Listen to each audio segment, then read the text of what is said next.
Hola chicos, ¿cómo están? Mi nombre es Adrián y bienvenidos al cuarto video de fenómenos físico-químicos.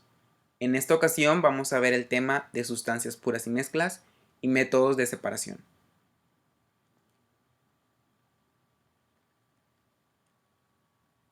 En videos pasados ya habíamos revisado que la materia es todo aquello que tiene masa y que ocupa espacio o que tiene volumen, de tal manera que podemos encontrar la materia en todo lo que nos rodea. Bueno, la materia se clasifica en sustancias y en mezclas. Las sustancias son materia que tienen composición definida y constante, y estos a su vez se clasifican en elementos y en compuestos. También habíamos revisado que los elementos son aquellos que se componen de átomos de un mismo tipo, los encontramos en la tabla periódica. Algunos ejemplos son el hidrógeno, el sodio, el cloro, el potasio, el magnesio, el calcio. Y los compuestos son aquellas sustancias que se componen de átomos de dos o más elementos. Algunos ejemplos son el agua, el amonio, el cloruro de sodio. Por otro lado, tenemos a las mezclas, que se componen de dos o más sustancias. Un ejemplo de una mezcla es el aire, que se compone de oxígeno, nitrógeno, dióxido de carbono, entre otros gases. También los refrescos, que se componen de saborizantes, edulcorantes, colorantes, etc. Las mezclas las podemos clasificar en homogéneas y en heterogéneas. En una mezcla homogénea, la composición de la mezcla es uniforme, es decir, es constante. Por ejemplo, al disolver una cucharada de sal en un litro de agua. A simple vista no podríamos distinguir las dos sustancias, la sal y el agua, puesto que su composición es uniforme. Las mezclas heterogéneas tienen una composición que no es uniforme. Por ejemplo, el agua y el aceite, o el agua con arena, o en una ensalada. En todos estos casos, sí podríamos distinguir los componentes de la mezcla. Podemos separar los componentes de las mezclas por métodos físicos. Un método de separación es el de evaporación, el cual nos permite separar un sólido de un líquido. Esto se basa en que el punto de fusión del sólido es mayor al punto de ebullición del líquido, de tal manera que cuando calentamos la muestra, el líquido se va a evaporar y vamos a recuperar el sólido. Este método de separación es conveniente cuando lo que nos interesa es el sólido y el líquido no, puesto que este se va a perder por evaporación. Otro método es el de decantación. Para ello se utiliza un embudo de decantación. Para este método se coloca la muestra o la mezcla en el embudo y la dejamos reposar para que se separen las fases. Una vez separadas, abrimos la llave del embudo y dejamos caer el líquido que se encuentra en la parte de abajo. Luego, cuando ya se haya vaciado el primer componente de la muestra, cerramos la llave y vamos a tener los dos componentes, uno en el embudo y el otro en un recipiente aparte.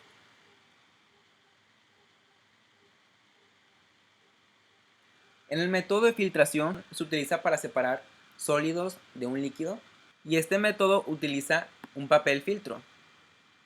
Este papel filtro tiene poros de cierto diámetro, de tal manera que los sólidos que tengan un tamaño mayor pues se van a quedar retenidos en el papel. Al vaciar la mezcla, el líquido va a pasar a través de los poros y lo vamos a recuperar en un recipiente aparte y el sólido se va a quedar en el papel filtro. El método de destilación se utiliza para separar dos líquidos que tengan punto de ebullición distinto. Colocamos la mezcla en un matraz y lo calentamos. El líquido que tiene punto de ebullición menor se va a evaporar, va a pasar de un estado líquido a un gas y va a pasar por un condensador. Como su nombre lo indica, el gas va a volver a pasar a fase líquida y va a caer en un recipiente aparte. De tal manera que ya vamos a tener a los dos componentes de la mezcla, uno en el matraz y otro en otro recipiente aparte. Otro método es el de cristalización. Este consiste en calentar la mezcla y posteriormente dejarla enfriar. el componente que se desea recuperar va a estar en forma de cristales.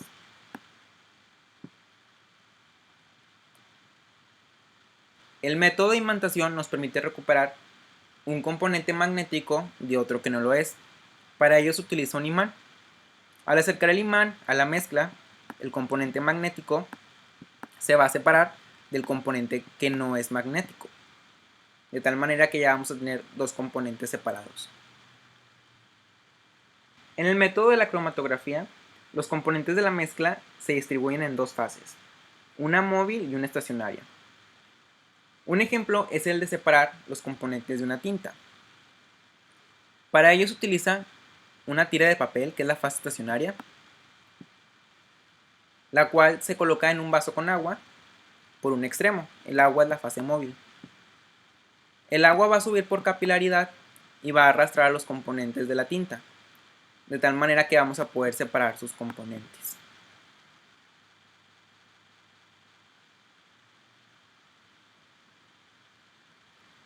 Ahora bien, para poder responder las preguntas es necesario primero comprender bien cada método de separación y también el estado de agregación de los componentes de la mezcla.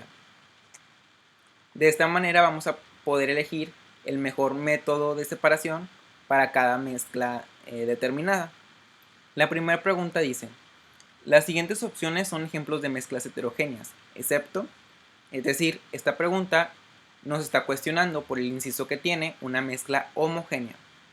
Recordemos que las mezclas heterogéneas son aquellas en las cuales podemos ver los componentes de la mezcla, que no tienen una composición uniforme.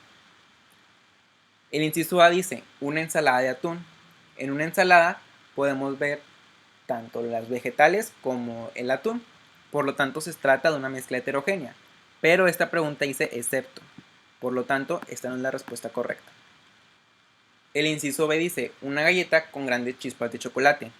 Nuevamente se trata de una mezcla heterogénea, porque nosotros podemos ver las chispas de chocolate en la galleta, por lo tanto tampoco es la respuesta correcta. El inciso C dice un refresco de manzana.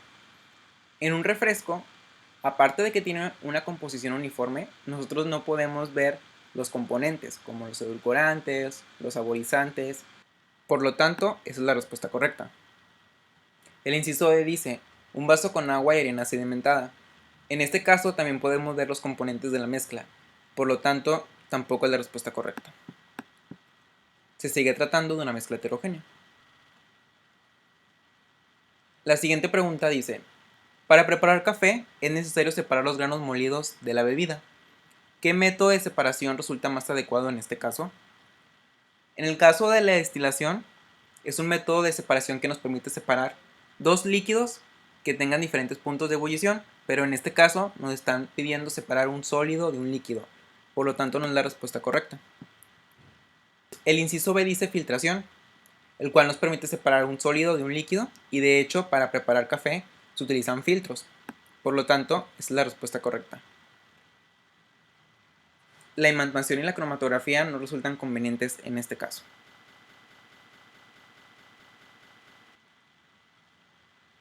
El siguiente ejercicio dice: ¿cuál método de separación resulta más adecuado para separar una solución de agua y alcohol?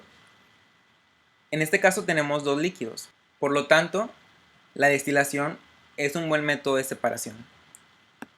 No puede ser filtración porque no estamos hablando de un sólido y un líquido. No puede ser decantación, puesto que la solución de agua y alcohol es homogénea, no se pueden ver las fases entre sí. Y la imantación tampoco, porque no estamos hablando de ningún componente magnético. Y bueno, recuerda que en la página puedes encontrar otros dos ejercicios similares a estos para que puedas seguir practicando. También hay ejercicios sobre los videos pasados y también sobre pensamiento matemático. Espero que este video te haya ayudado a comprender más acerca de la clasificación de la materia y de los métodos de separación. Y nos vemos en el próximo video. Adiós. Recuerda pasarte por el blog de Asesorías Exani, en donde podrás encontrar muchos ejercicios que te ayuden a reforzar el tema que has visto hoy y todos los demás. También podrás contactarme en caso de que tengas una duda de un ejercicio. Te pido que te suscribas y le des like a este video.